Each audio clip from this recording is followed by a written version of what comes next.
Hello friends, hope you are doing well. हमने अपने episode 1 और 2 में कवर किया था एंड और नोट गेट्स, और एपिसोड 2 में कवर किया था नैंड और नॉर यूनिवर्सल गेट।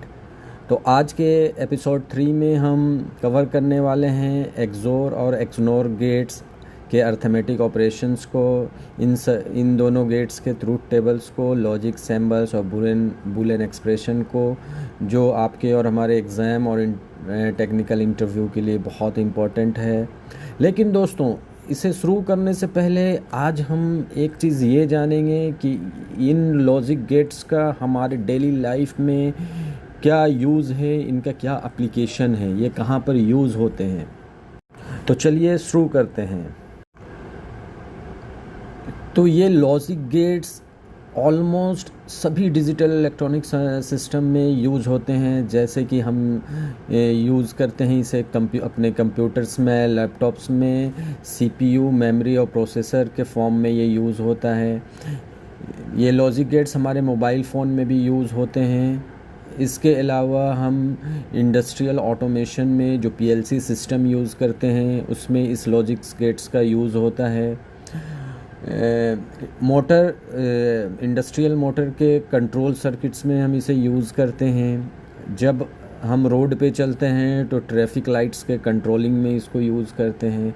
आजकल दोस्तों आप लोग अक्सर ऑटोमेटिक डोर्स देखते हो, तो उस डोर में भी लॉजिक गेट्स का यूज़ होता है। इसके अलावा एलिवेटर्स में, हमारे घर में यूज़ होने वाले वॉशिंग मशीन में हम इसका यूज़ करते हैं। इसके अलावा रोबोट्स में इसका यूज़ होता है, रोबोटिक्स में, डिजिटल क्लॉक में, और ऑलमोस्ट सारे माइक्रो कंट्रोलर जितने भी हमारे आईसीज यूज़ होते हैं इन सब में हम इन लॉजिक गेट्स को यूज़ करते हैं। और बगैर इन लॉजिक गेट्स के यूज़ का ये इन सारे आईसीज का मैन्युफैक्चरिंग एक तरह से देखा जाए तो पॉसिबल नहीं है दोस्तों। तो अब आते हैं स्पेशल पर्पस गेट्स पर।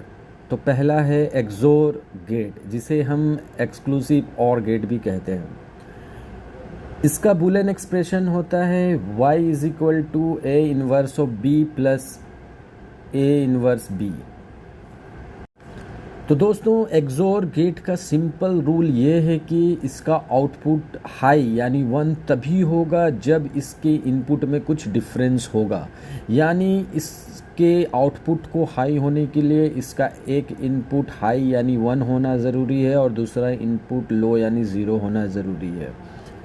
अगर दोनों इनपुट सेम हो, जैसे कि दोनों इनपुट लो हो 0 या दोनों इनपुट हाई हो 1, तो आउटपुट हमेशा लो यानी 0 मिलेगा।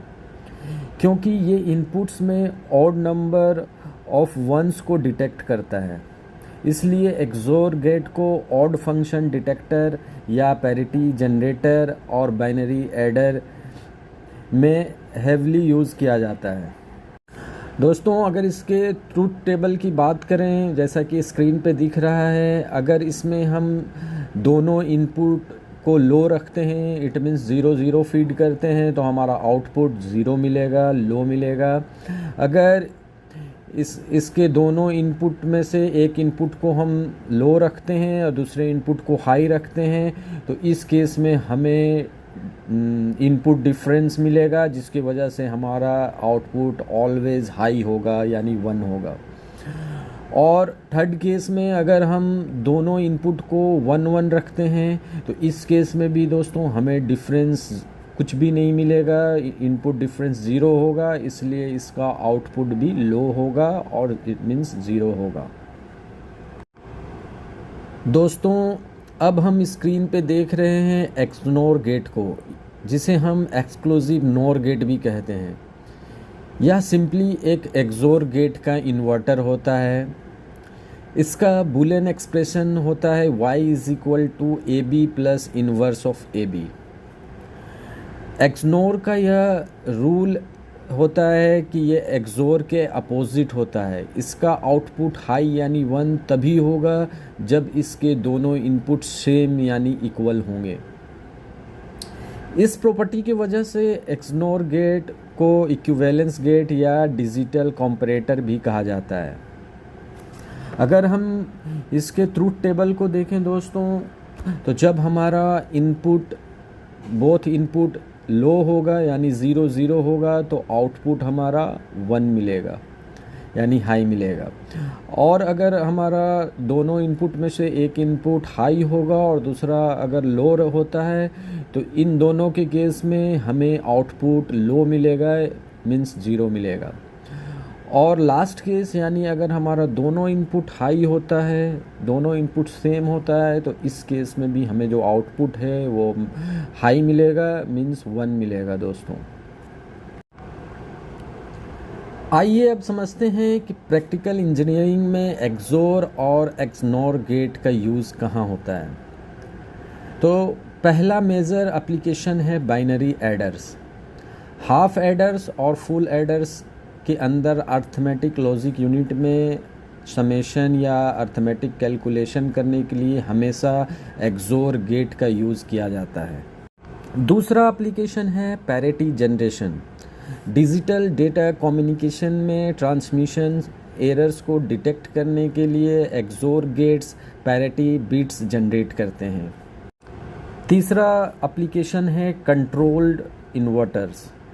एक single XOR gate control input bit के बेसिक पर इन्वर्टर या पास थ्रू की तरह एक्ट कर सकता है।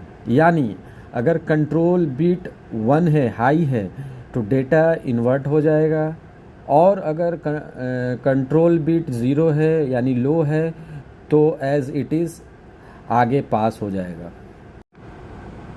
अब एक बहुत ही इम्पॉर्टेंट हार्डवेयर कॉन्सेप्ट जिसको सीमोस ट्रांजिस्टर काउंट कहते हैं, यानी complementary metal oxide semiconductor transistor count और फैब्रिकेशन कॉम्प्लेक्सिटी को समझेंगे। तो दोस्तों चार्ट को ध्यान से देखिए। एक नोट गेट बनाने के लिए सिर्फ 2 ट्रांजिस्टर लगते हैं। नैंड और नोर गेट्स बनाने के लिए सिर्फ 4 ट्रांजिस्टर लगते हैं, जबकि बेसिक एंड और ओर गेट्स को बनाने के लिए 6 ट्रांजिस्टर्स की ज़रूरत होती है, और एक्सोर गेट के लिए प्योर 8 ट्रांजिस्टर यूज़ होता है। तो दोस्तों जब हम मेटल ऑक्साइड सेमीकंडक्टर चिप का फैब्रिकेट करते हैं तो हमें ये ध्यान देना होता है कि हमें उसमें कम से कम ट्रांजिस्टर यूज़ हो, जिसकी वजह से हमारा जो कॉस्ट है वो कम से कम आए। नैंड और NOR gate silicon chip fabrication में सबसे कम ट्रांजिस्टर कंज्यूम करते हैं।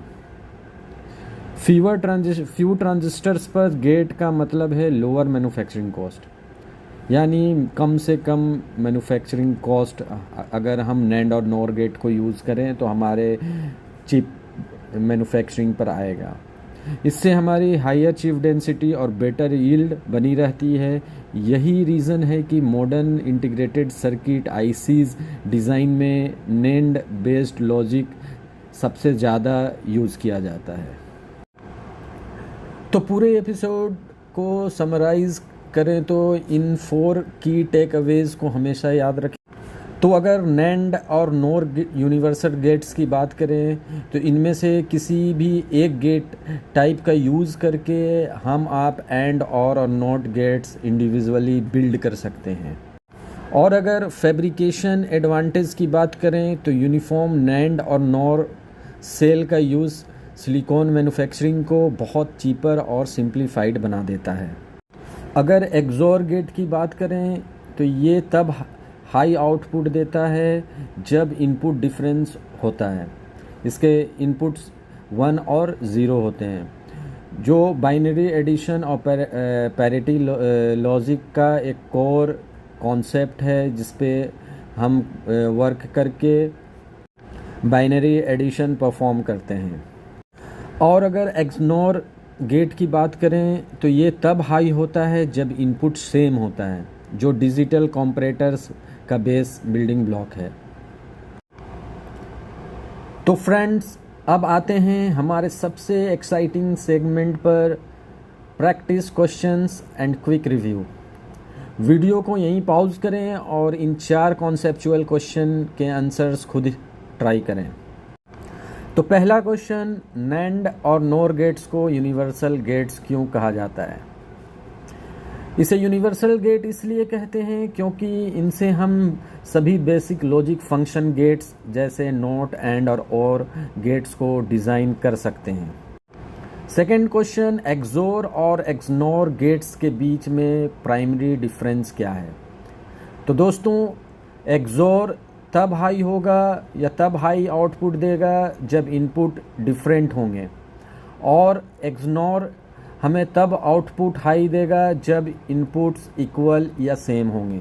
ये इन दोनों गेट्स के में बेसिक डिफरेंस है। तीसरा क्वेश्चन है, metal oxide semiconductor chip manufacturer silicon layout efficiency के लिए स्टैंडर्ड एंड गेट के बजाय नैंड गेट का क्यों यूज़ करते हैं और उसे क्यों प्रीफर करते हैं? तो इसका रीज़न है दोस्तों, क्योंकि नैंड गेट बनाने में सिर्फ 4 ट्रांजिस्टर लगते हैं, जबकि एंड गेट में 6 ट्रांजिस्टर का यूज़ होता है। तो नैंड गेट को यूज़ करके metal oxide semiconductor chip manufacturing cost को हम कम और मिनिमम वैल्यू तक ला सकते हैं। और आज का लास्ट क्वेश्चन है, बाइनरी एडर्स यानी हाफ एडर और फुल एडर और पैरिटी डिटेक्शन में सबसे ज़्यादा कौन सा गेट यूज़ होता है? तो इसका आंसर है एक्सोर गेट। एक्सोर गेट का ऑड डिटेक्शन प्रॉपर्टी की वजह से हम इसे अर्थमेटिक लॉजिक सर्किट का फाउंडेशन मानते हैं और इसे अर्थमेटिक लॉजिक के लिए, इसके कैलकुलेशन के लिए यूज़ करते हैं। तो दोस्तों, अगर आपने इन चारों का सही आंसर गेस कर लिया होगा तो आपको इस एपिसोड का कॉन्सेप्ट क्लियर हो गया होगा। उसके बाद भी अगर आपके माइंड में कोई कन्फ्यूज़न है तो कमेंट सेक्शन में आप अपने क्वेश्चंस को पूछकर कन्फ्यूज़न को दूर कर सकते हैं। अगर आज का सेशन आपको अच्छा लगा होगा तो इसे लाइक और शेयर ज़रूर करें और हमारे चैनल प्रिंस इलेक्ट्रिकल एकेडमी को सब्सक्राइब ज़रूर करें। तो दोस्तों, मिलते हैं फिर नेक्स्ट वीडियो में। तब तक के लिए thank you so much, good bye.